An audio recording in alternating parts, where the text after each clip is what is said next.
বিচার বিভাগ এবং মাননীয় বিচারকগণ যদি বিবেক, সংবিধান এবং সৃষ্টিকর্তার প্রতি দায়বদ্ধ থাকেন, তাহলে যে সে দেশে ন্যায় বিচার প্রতিষ্ঠা হয় আজ 18 বছর পরে তা প্রমাণিত হলো বাংলাদেশ সুপ্রিম কোর্টের আপিল বিভাগের 27 BCS এর শেষ রায়ের মধ্য দিয়ে। সম্পূর্ণ অন্যায়ভাবে রাজনৈতিক কনসিডারেশনে প্রায় 1200 মধ্যবিত্ত এবং নিম্ন মধ্যবিত্ত করে ছেলেরা যারা বিভিন্ন বিশ্ববিদ্যালয় থেকে লেখাপড়া শেষ করে 27 BCS উত্তীর্ণ হয়েছিল তাদেরকে বাদ দেওয়া হয়েছিল।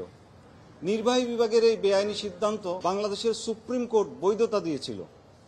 আজ সেই রায়ের মাধ্যমে সে বৈধতাকে অবৈধ করে, আগের বৈধতাকে অবৈধ ঘোষণা করে আপিল বিভাগের রায় পুনর্বিবেচনা করে হাইকোর্টের রায় বহাল করা হয়েছে এবং আপিল বিভাগের আগের রায় বাতিল করা হয়েছে। আলহামদুলিল্লাহ। এই যে 18 বছর ধরে এই আইনি লড়াইটা চালাচ্ছিলাম, এটা পৃথিবীতে একটা নজিরবিহীন ঘটনা যে এত বড় একটা অসংখ্য বিচারপ্রার্থী মানুষ 1200 জন প্রায় সুদীর্ঘ 18 বছর ধরে এই লড়াইটা চালিয়ে গেছে। বিচার বিভাগের যে ক্ষতিটা হয়েছিল, বিচার বিভাগের যে দায়টা রয়েছে, সেই দায় থেকে কিছুটা হলেও দায় মুক্তি হবে আজকের এই রায়ের মধ্য দিয়ে।